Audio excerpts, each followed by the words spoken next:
Olá, queridos, a paz do Senhor Jesus, a todos os irmãos, a todas as irmãs, sejam todos muito bem-vindos a mais um vídeo que disponibilizamos a todos os irmãos. Hoje, Escola Bíblica Dominical, estamos gravando esse vídeo para podermos dar continuidade aos estudos que estamos fazendo, já iremos falar sobre isso daqui a pouquinho, mas você que está recebendo esse vídeo de forma compartilhada, seja também você bem-vindo ao nosso meio, que a palavra de Deus possa chegar ao seu lar, encontrar no seu coração um local fértil, para assim nós conhecermos e prosseguirmos em conhecer ao Senhor. Esse vídeo está sendo gravado para a Escola Bíblica Dominical da Igreja Batista Nova Aliança em Santa Cruz. Então, se você deseja ter os outros vídeos que foram gravados, até para você ter uma sequência do que está sendo dito, é só você perguntar aí aos irmãos, os irmãos estarão compartilhando a você. Nós estamos gravando esse vídeo na escola dominical em virtude da quarentena que estávamos, então as nossas EBDs, a Escola Bíblica Dominical, estão acontecendo de forma online e os nossos cultos estão acontecendo de forma presencial. Então, graças a Deus, já é aí um segundo momento que estamos vivendo, Pedindo a Deus aí todo a bênção dele. Bom, dando continuidade ao nosso estudo, não vamos começar sem orar, Vamos falar ao nosso Deus. Pai, no nome do Senhor Jesus, estamos em Tua presença e no momento em que nós vamos fazer alusão à Tua palavra, pedimos que o Senhor esteja conosco, nos ajude, nos ensine, nos exorta, faça com que a Tua palavra chegue aos nossos corações e produza não somente informação, mas também transformação. Esteja conosco, Pai, é o nosso desejo, em nome de Jesus. Amém. Amém, queridos? Bom, nós começamos, como eu falei para os irmãos, uma série de estudos sobre a escatologia. O pastor começou esses estudos falando sobre a escatologia no que tange ao Novo Testamento. Ele vai dar continuidade a esses estudos. Tá certo? E também começamos a escatologia referente ao Antigo Testamento, ou seja, nada mais é do que nós olharmos aquilo que foi falado no Antigo Testamento de forma profética que aconteceria no futuro. Então, quando nós estudamos isso, nós começamos a falar sobre o livro de Daniel, na verdade, as 70 semanas de Daniel, e aqui cabe a gente falar que é muito importante a gente entender sobre essa relação, essa correlação que há justamente entre um profeta e o outro profeta. Tanto Jeremias, quanto Ezequiel, quanto Daniel, era daquele mesmo período ali do exílio babilônico. E as profecias dadas a eles, elas aconteceram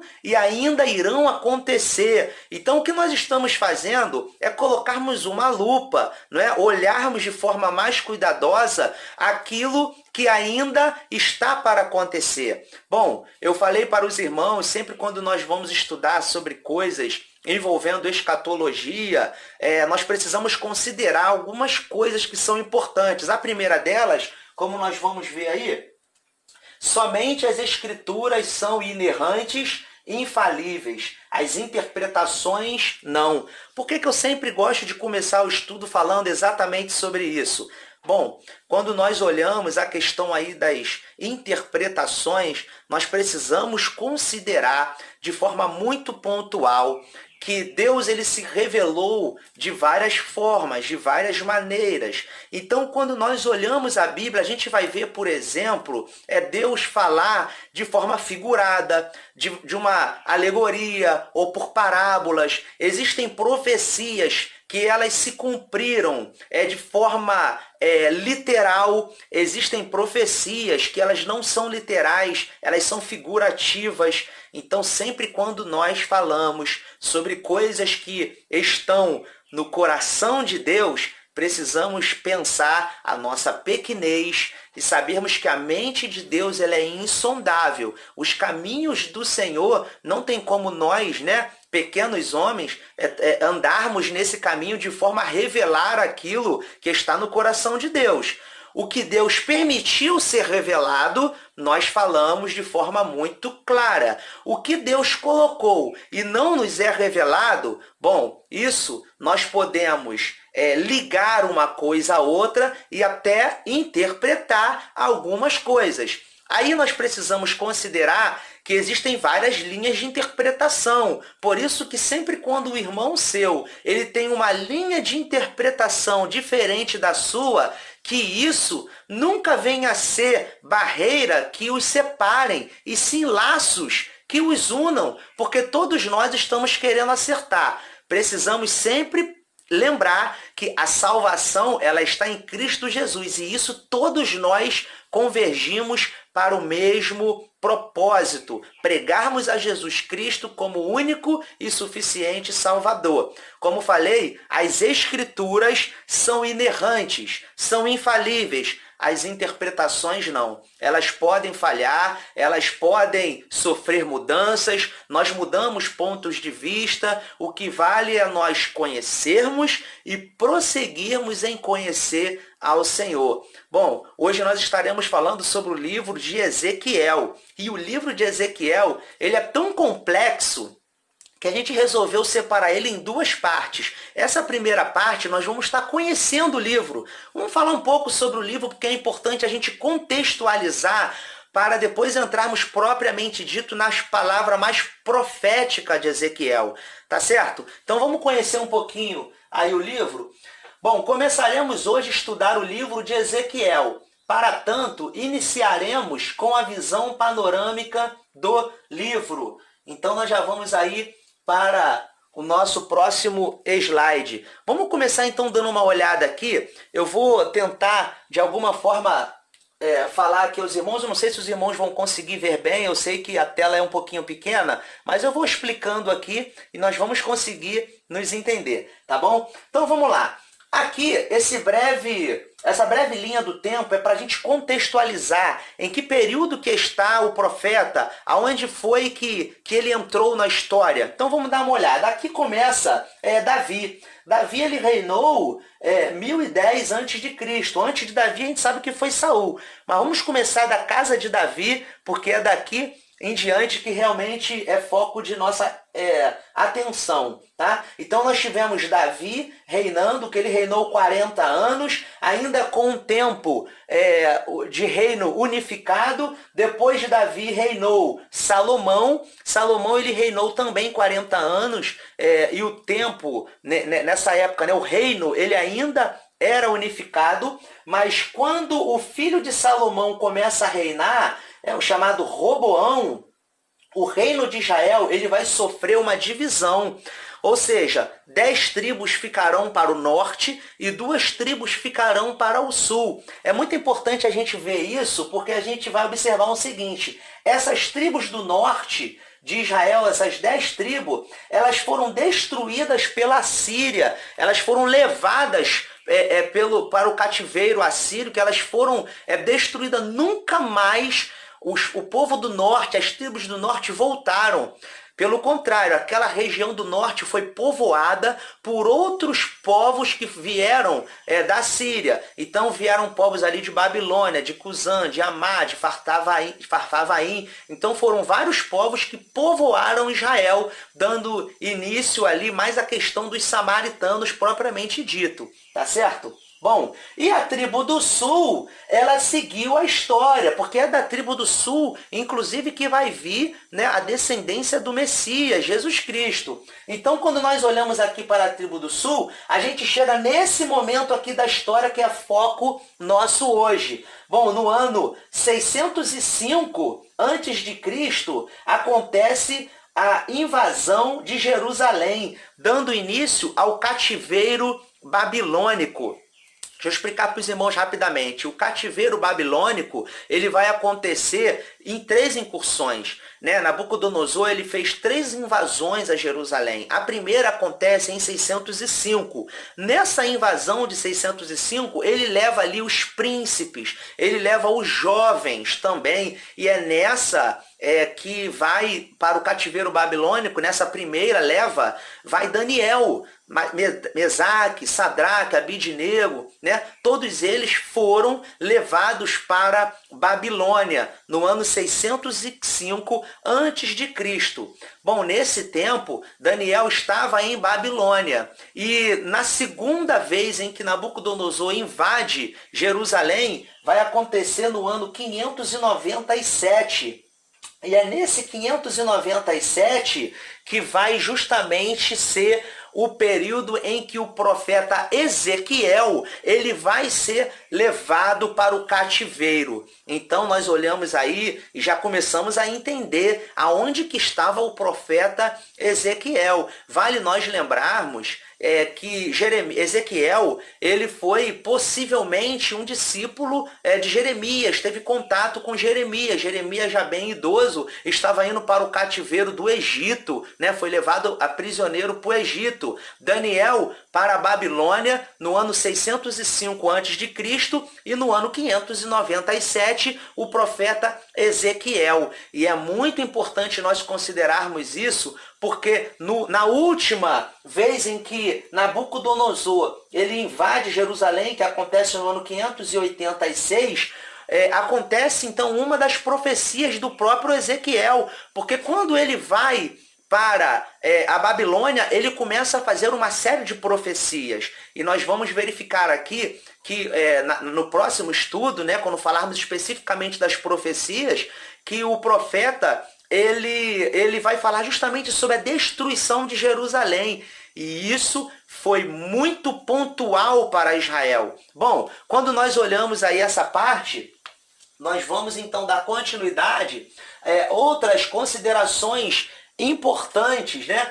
Primeiro, vamos falar aí sobre 5 considerações importantes sobre Ezequiel. Primeira, Ezequiel era da família sacerdotal em Israel, mas foi no cativeiro babilônico que Deus se revelou a ele de forma especial. Ezequiel capítulo 1, versículo 1, a escola bíblica dominical, jamais poderíamos deixar de ler então a palavra aí do nosso Deus. Ezequiel capítulo 1, versículo 1 vai dizer assim: e aconteceu no 30º ano, no 5º dia do 4º mês, estando eu no meio dos exilados, junto ao rio Quebar, se abriram os céus, e eu tive visões de Deus. Bom, olha que interessante, nós precisamos olhar isso de forma bem particular, porque o profeta Ezequiel, ele era de família sacerdotal em Jerusalém, né? Em Israel. Ele já servia a Deus. Mas aqui nós vemos que é no momento que Ezequiel foi levado cativo para a Babilônia que os céus se abrem a ele e Deus dá a ele visões. Bom, como a escola bíblica dominical, nós já precisamos aqui considerar a importância disso, porque às vezes nós estamos no local de Deus, fazendo as coisas que Deus deseja que nós façamos, e precisamos lembrar que nós somos vaso de Deus, servos de Deus, e Deus usa-nos da maneira que Ele quer, na hora que Ele quer. É importante sempre estarmos olhando para o Senhor e sim falarmos para Ele: Senhor, me usa da maneira que o Senhor desejar usar. O profeta, ele servia a Deus em Israel, mas foi no cativeiro babilônico em que houve um chamado expressivo dele de forma profética. Naquele lugar onde a Bíblia vai falar que ele estava no rio Quebar, em Babilônia, os céus se abriram a ele e ele teve visões do Senhor. E ele teve ali várias palavras proféticas que se seguiram ao longo aí de pelo menos 22 anos com o profeta Ezequiel, tá certo? Então vamos considerar aí a segunda parte. Quando Ezequiel chegou ao cativeiro babilônico, Daniel já estava lá 8 anos, um para o campo e outro para o palácio. Também é interessante, eu quis fazer esse friso aí, né? Porque eu considerei ser interessante nós olharmos isso. Porque Ezequiel, ele foi levado ao cativeiro babilônico no ano 597. Mas no ano 605, ou seja, anterior, né, a isso, Daniel havia sido levado para o cativeiro babilônico. E quando Ezequiel chega lá nessa segunda leva, Daniel já estava no cativeiro babilônico por 8 anos. E Daniel já tinha vamos falar assim, um sucesso muito grande em Babilônia. Por quê? Porque Daniel havia se relacionado, né, ali com aquela questão do sonho do rei, ele tinha revelado as visões, Daniel, Sadraque, Mesaque, Abidnego, ou seja, eles estavam todos ali no palácio e já sendo honrados, né, por Babilônia. E quando Ezequiel chega lá em Babilônia, ele vê que Daniel tinha muita fama em Babilônia. Bom, e é interessante que isso não faz com que Ezequiel visse Daniel de forma equivocada. Pelo contrário, ele tinha Daniel como uma inspiração. A Bíblia vai dizer que o Senhor falou a Ezequiel sobre Daniel. E Ezequiel, ele usa a figura de Daniel, né, a pessoa de Daniel, de uma forma particularmente muito boa. Ou seja, o fato de Daniel estar profetizando no palácio não fazia com que Ezequiel, que profetizava no campo, se viam de formas diferentes. Bom, aqui como a escola bíblica dominical, isso nós já precisamos considerar. Nós precisamos olhar a Bíblia e saber que Deus nos usa aonde Ele deseja usar, em momentos diferentes da história e em locais diferentes da onde Deus usa outras pessoas. Então não é o local, não é a riqueza, não é o poder propriamente dito, é o fato de sermos ou não usados pelo Senhor. Se no palácio ou no campo, pouco importa. O importante é sermos usados por Deus para falar do seu amor e levar a salvação a todos. Vamos então dar continuidade aí a essa visão panorâmica, né, do livro de Ezequiel. Precisamos também considerar o profeta foi posto como atalaia para avisar do perigo espiritual que a nação corria em se rebelar contra o Senhor. Então essa também é algo importante a nós olharmos. Quando Deus chamou Ezequiel, ele falou: eu tenho te proposto, eu tenho te colocado como atalaia. E o atalaia, ele era justamente aquela pessoa que ficava em cima do muro ou em cima de um alto, né, de uma guarita, e ele ficava justamente na divisão entre a segurança e o perigo. Ou seja, ele avisava as pessoas que estavam em segurança que o perigo estava próximo. Então ele de alguma forma era aquele vigia, aquela pessoa que levaria conhecimento para que os outros permanecessem em segurança. E o Senhor colocou Ezequiel como atalaia de Israel. Bom, e nós também fomos chamados por Deus para ser atalaia, para avisarmos, né, a toda a humanidade do perigo do perigo eminente que é e certo de viver sem Jesus Cristo. Então nós consideramos que essa também é uma da função da igreja, ser atalaia, ser essa voz profética que vai ecoar. E quando o Senhor falou a Ezequiel, ele disse: olha, eles têm um coração duro, eles são predestinados, eles são de coração duro, eles são de semblante duro, né? São rebeldes, eles não vão te ouvir, mas ainda assim você deve profetizar, porque o sangue dele não pode cair sobre a sua cabeça. Então precisamos considerar isso, falarmos do amor de Deus para toda a humanidade e sabermos que isso não vai ser requerido de nossas mãos, tá certo? A segunda coisa aí que nós precisamos nesse quadro, né? E a quarta, na verdade, é sabermos assim, ó: saberão que eu sou o Senhor. Essa expressão é predominante no livro de Ezequiel. Contamos em 62 lugares onde ocorre a frase. Então o livro de Ezequiel, ele fala 62 vezes Deus falando para o profeta assim: e saberão que eu sou o Senhor. Bom, como nós podemos dizer, o profeta, ele estava ali justamente nessa função de atalaia, avisando o povo do perigo da rebeldia, da idolatria. Tudo isso daí o profeta falava. E Deus sempre dizia: e eles saberão que eu sou o Senhor. Bom, é isso que nós temos feito ao longo de toda a nossa vida, anunciar a Cristo como Senhor, não é? O próprio apóstolo Paulo, ele vai declarar isso, né? O Kyrios, o que é esse Kyrios? É o Senhor dos senhores, né? É o Senhor aí com letra maiúscula, né? Que na verdade esse Kyrios, ele só era usado para os senhores imperiais romanos, porque eles eram tidos como semideuses, mas na verdade Paulo vai declarar que toda língua confesse que Jesus Cristo é o Kyrios, né? Ou seja, é o Senhor. Ele sim é o Senhor. E aqui o profeta Ezequiel, ele está falando por 62 vezes nas Escrituras: saberão que eu sou o Senhor. Então é muito importante nós considerarmos essa palavra profética. Como eu disse para os irmãos hoje, nós estamos estudando, conhecendo o livro, sabemos, né, em qual momento da história que ele aconteceu, olhando ele de forma panorâmica, olhando ele, né, de cima. Depois, num próximo estudo, nós vamos falar especificamente das profecias. Hoje, nós estamos conhecendo o livro, porque se falássemos sobre tudo em um vídeo só, o vídeo ia ficar muito extenso, nós íamos atropelar uma série de coisas, né?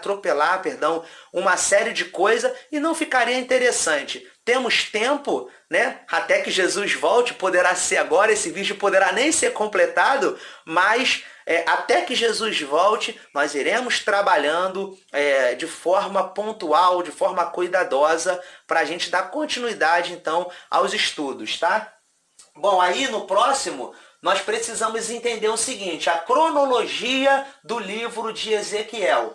Podemos dividir o livro em 3 blocos de intenção. Então, veja bem, o livro de Ezequiel, ele é muito extenso. Ele tem, na verdade, 48 capítulos. E são 48 capítulos de forma muito intensa. O livro de Ezequiel talvez seja o livro mais alegórico que a Bíblia fala, porque ele tem muitas visões. O profeta Ezequiel, ele usa muitas metáforas, ele usa parábolas, ele mesmo se coloca dentro de um processo teatral. E quando eu falo de um processo teatral, ele mesmo, ou seja, encenava determinadas visões para que o povo viesse compreender sobre aquilo, né? E a gente vai ver aí quando ele cozinhava sobre fezes, né? E vamos ver também ele dormindo de apenas um lado durante um longo período da vida, e tudo isso para simbolizar coisas. Quando ele tem a visão do trono. Bom, então o livro de Ezequiel, ele é muito amplo, é um livro muito extenso, e ele é um livro muito, eu diria, intenso. E nós estamos fazendo de forma cuidadosa essa visão panorâmica para compreender isso. Tá certo? Então, quando nós vemos essa divisão, ela vai acontecer o capítulo 1 ao capítulo 24. O que tem aí no capítulo 1, capítulo 24? A predição da destruição de Israel. Então, nessa parte aí, o Senhor tanto vai dar a visão que ele teve dos céus, né, do reino do Senhor, quanto ele vai começar a falar sobre a predição da destruição de Israel. Precisamos considerar aqui algo já bem importante. Quando o profeta Ezequiel ele tem a visão do trono, a gente precisa considerar que quando falamos sobre visões que homens de Deus tiveram sobre o trono do Senhor, a gente precisa pensar no seguinte: ele viu aquilo que Deus permitiu que ele visse. Ele viu aquilo que Deus se revelou para ele. E ele falou sobre aquelas coisas de uma maneira que ele compreendia.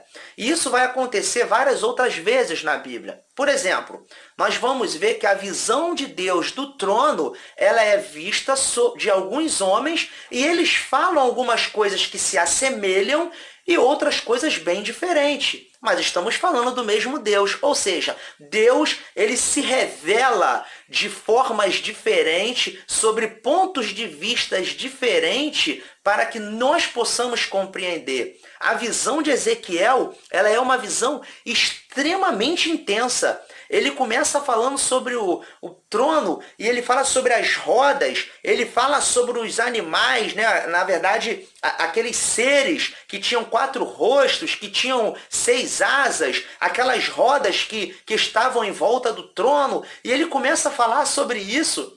É uma coisa muito intensa.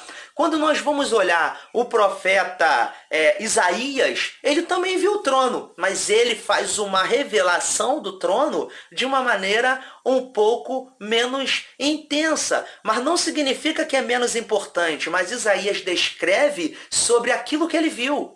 Quando nós vemos Jacó, Jacó também viu a escada, e a escada chegava ao trono. E ele falou aquilo da maneira com que ele viu, com que Deus revelou. Se a gente olhar Moisés, Deus se revelou a Moisés, ele olhando pela fenda da rocha, e Deus permitiu que Moisés o visse por detrás. Mas o que Moisés viu? Bom, nós não sabemos. Se olharmos João, né, lá no Novo Testamento, a Bíblia fala que João foi levado, né, ao terceiro céu e ali viu o trono, a revelação do Apocalipse, e ele faz uma revelação que é até um tanto parecida com a de Ezequiel, mas em alguns momentos, em alguns aspectos diferentes, ele fala sobre coisas que ele viu, e é importante pensarmos no seguinte: quando João fala isso, ele está falando de coisas que ele viu e colocou para que nós entendêssemos. Ele fala, por exemplo, que o trono tinha na frente dele como um mar de cristal.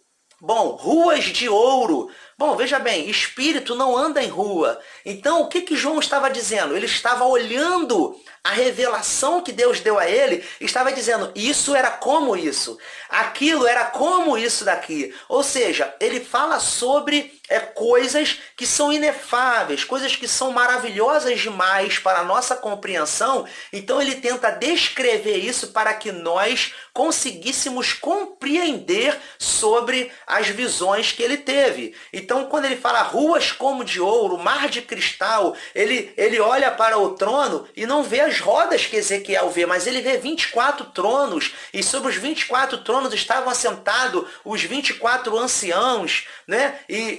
Ou seja, fala ali também da alma dos mártires, né? Do espírito dos mártires ali, clamando por vingança, uma coisa também muito intensa. Ou seja, quando nós olhamos qualquer palavra que se refere, nós precisamos considerar que Deus revela aquilo que Ele deseja revelar.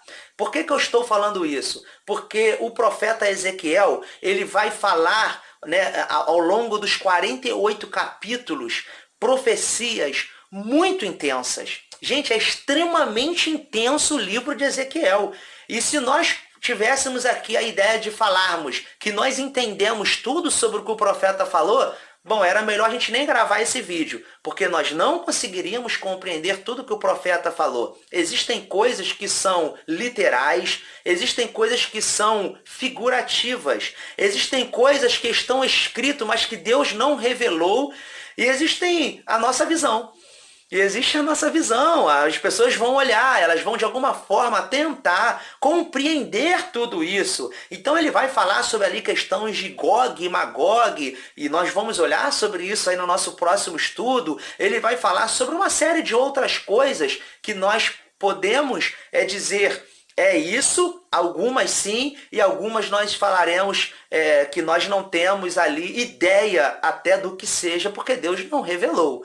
Tá certo? Estamos então conhecendo o livro. Eu espero que eu esteja conseguindo familiarizar a todos os irmãos com o livro de Ezequiel. Tá certo? Vamos então ao segundo momento, é o capítulo 25 ao 32. Fala sobre profecias sobre a derrota das nações pagãs vizinhas, tá? Se num primeiro momento o profeta vai falar, né, do capítulo 1 ao 24 sobre a visão que ele teve do trono e a predição da destruição de Jerusalém, né? E isso aconteceu de forma literal, porque ele chega, como eu falei para os irmãos, ele chega no cativeiro babilônico 8 anos após Daniel, e ele começa, depois daquela visão, a falar justamente sobre essa destruição de Jerusalém. Vale lembrar, irmãos, que o povo de Israel, ele estava indo cativo para a Babilônia, e quando eles chegam lá, na cabeça deles estava tudo bem em Jerusalém. Eles só estavam presos em Babilônia e depois, algum tempo, eles voltariam. Mas não, o profeta fala que Jerusalém seria destruída porque o povo havia se rebelado contra Deus, né? E nós vamos ver em uma das profecias, não quero adiantar aí o assunto da próxima aula para não misturar, mas nós vamos ver em uma das profecias que Deus ele faz uma relação da destruição de Jerusalém com a morte da mulher de Ezequiel, não é? Então olha como a coisa é bem intensa e nós vamos estar verificando isso daí num próximo estudo, tá certo? Bom, nesse segundo bloco, que vai do capítulo 25 ao 32, Ezequiel ele vai falar sobre a destruição dos povos que estavam ali em volta, em torno de Jerusalém. Vale lembrarmos que aquele povo de Edom, aqueles povos ali em volta, quando Jerusalém foi levada cativa, eles vibraram. Eles ficaram felizes porque o povo judeu sempre teve essa dificuldade, né? Sempre foi, né, muito odiado por essas nações, né? Era o povo de Deus. Então, o que acontece? Eles comemoravam muito, mas está no livro de Ezequiel que esses povos seriam destruídos, né? Assim como aconteceu também de forma literal. E no terceiro momento, do capítulo 33 ao 48, ele fala sobre o restabelecimento e o futuro de Israel. Aí, nesse momento, nós daremos, no nosso próximo estudo, um olhar mais criterioso para essa terceira parte, para esse terceiro bloco do livro de Ezequiel. Porque, como falei para os irmãos, ele falou num primeiro momento sobre Jerusalém ser destruída, e foi. Né? Acontece na última invasão de Nabucodonosor, quando ele só deixa lá os pobres e os doentes, e destruiu o templo, saqueou tudo, destruiu tudo. Né? E nós vamos ver isso futuramente. Bom, então Jerusalém foi destruída. Depois nós vemos aí sobre o segundo bloco de Ezequiel, quando ele fala de forma muito maciça sobre a questão dos povos que comemoravam a destruição de Jerusalém, que também foram destruídos. E isso aconteceu. Mas nesse terceiro bloco, do capítulo 33 ao capítulo 48, as profecias de Ezequiel, elas são futuras. Elas vão falar sobre coisas futuras. Futuras naquele momento para ele. Por quê? Porque algumas coisas já aconteceram. Vale lembrarmos, irmão, que nós estamos falando de meio milênio antes de Cristo. Ou seja, existem palavras do livro de Ezequiel que se cumpriram em Cristo.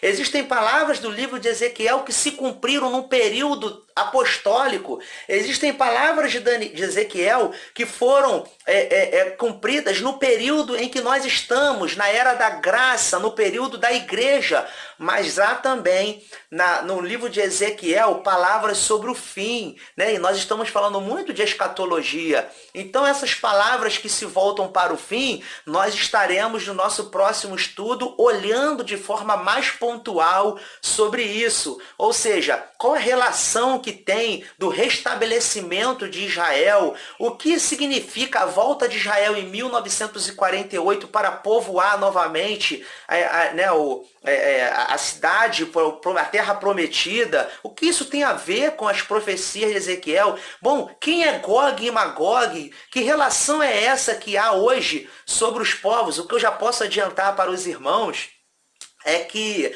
nós sabemos pela Bíblia que muitos povos mudaram de nome.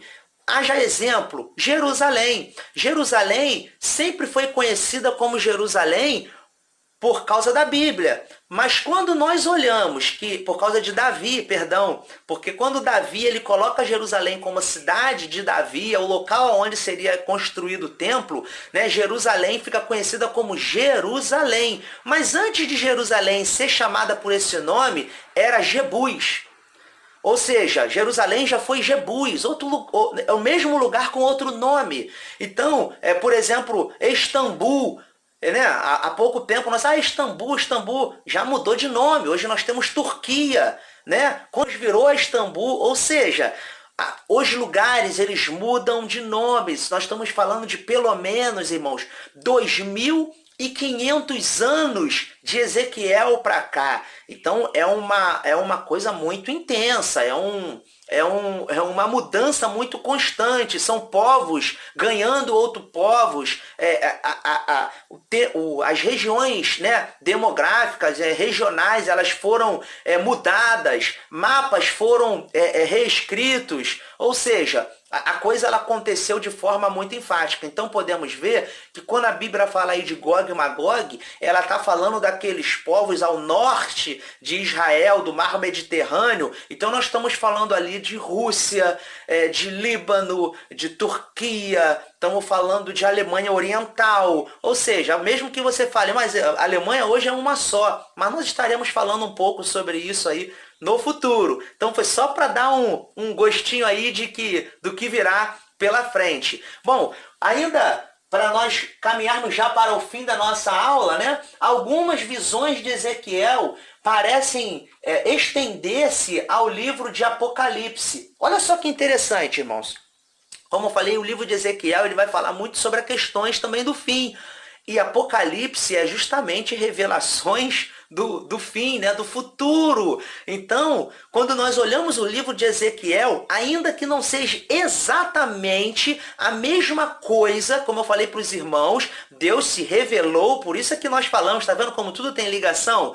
Por isso que eu fiz aquela explicação da visão do reino, que Deus ele se revela da maneira com que ele deseja se revelar. Tá certo? Mas nós futuramente conheceremos ao Senhor de fato, como Ele é. Assim como é, diz a palavra, o veremos. Aleluia, Maranata, ora vem, Senhor Jesus. Tá certo? Então, quando nós olhamos aí o livro de Ezequiel, nós vamos ver o seguinte, ó. Ezequiel, ele vai falar sobre os querubins. Isso está em Ezequiel capítulo 1. Também está em Apocalipse capítulo 4. Ele vai falar sobre os querubins, tá? Bom, Gog e Magog está em Ezequiel capítulo 38. Nós veremos isso daqui no nosso próximo estudo. Mas também está em Apocalipse 20. Então, olha como é que há uma correlação das coisas. Nós temos aí comer o livro. É uma expressão que é usada ao profeta Ezequiel no livro de capítulo 3. Mas também está no capítulo 10 de Apocalipse, né? Quando Deus falou isso a João. Nova Jerusalém está entre os capítulos 40 e 48 de Ezequiel, mas também está no capítulo 21 de Apocalipse. E por fim, nós temos o rio da água da vida, que vai falar em Ezequiel 47, mas também temos em Apocalipse 22. Os irmãos estão vendo como há uma relação muito intensa entre o livro de Ezequiel e o livro de Apocalipse? Então nós estaremos vendo isso aí numa próxima aula. E hoje nós chegamos ao fim, né, do nosso estudo. Vou terminar agora rapidamente porque vai passar o carro aí, eu não sei se é do ovo, alguma coisa que eu já estou ouvindo chegar. Tá certo, irmão? Deus abençoe a todos. Aguarde então o próximo vídeo e vamos ficar aí na expectativa. Que Deus nos abençoe.